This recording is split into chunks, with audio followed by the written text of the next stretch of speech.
During the Civil War, nearly 500,000 soldiers received wounds that required extensive medical care. At any given time, countless others were also suffering from life-threatening diseases. What type of medical attention did they receive? Bullets caused an estimated 94% of all battlefield wounds during the Civil War. Most of these rounds came from .58 caliber cone-shaped mini-balls that weighed about 1 ounce and could strike a soldier from nearly a mile away. Upon impact, these bullets left large, gaping holes, regardless of what part of the body they struck. Due to their relatively slow velocity, they often became lodged in their victims. The impact of a mini-ball striking a human had a remarkable and terrifying effect. More often than not, it fractured and splintered any bone it struck. The resulting damage to muscle tissue often meant that amputation was the only means of saving a soldier's life. Wounds to the stomach or brain were almost always fatal. A soldier shot down in battle typically had to wait for medical attention. Stretcher bearers might attempt to staunch the flow of blood from an open wound, but it would typically be 24 to 48 hours before a young man received medical care. Once he reached a field hospital, he often faced a significant waiting time before being treated.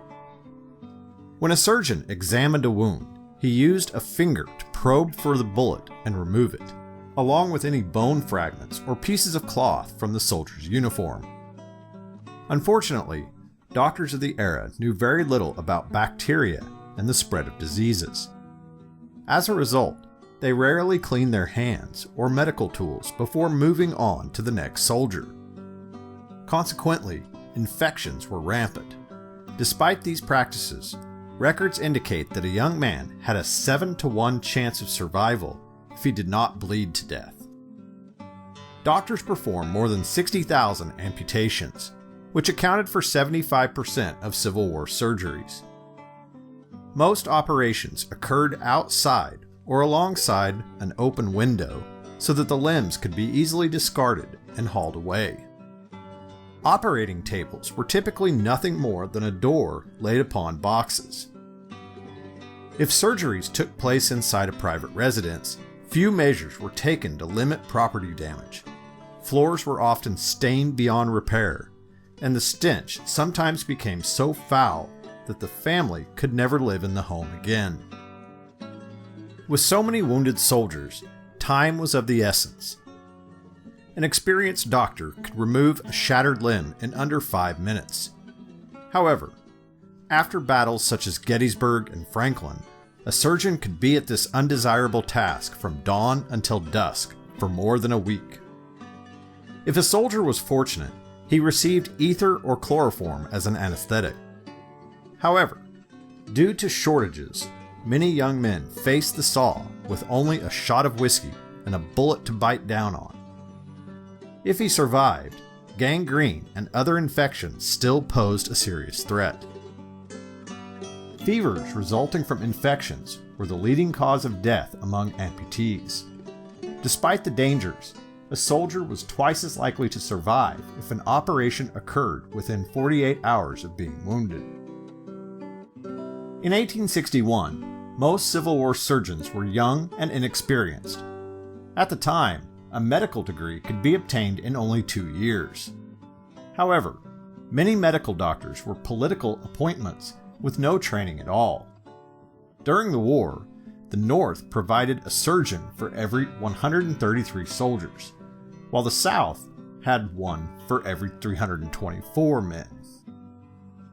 When the war began, the lack of an organized ambulance service posed a serious problem. On July 4, 1862, Dr. John Letterman became medical director of the U.S. Army and was tasked with creating a system to collect and transport wounded soldiers. He established the Ambulance Corps and assigned troops to carry out specific tasks. These men performed intense drills on a regular basis and learned to prioritize the injured based on the severity of their wounds.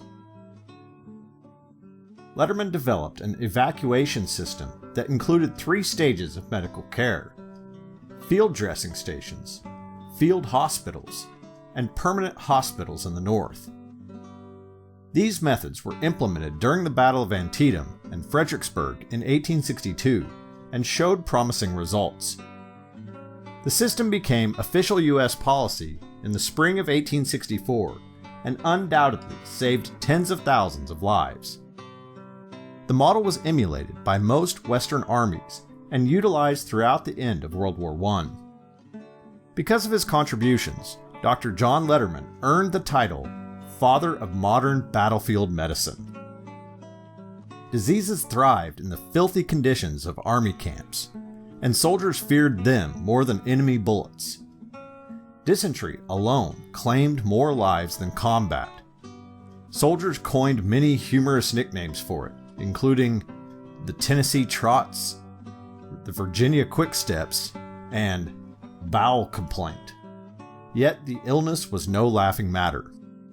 Typhoid, commonly known as camp fever, accounted for 1/4 of all deaths from diseases. Treatments varied greatly depending on the available resources and doctor, ranging from lead acetate and sulfuric acid to opium and silver nitrate. Hospitals served as breeding grounds for illnesses, and many soldiers viewed admission into one as a death sentence. As a result, men went to great extents to avoid being sent to one.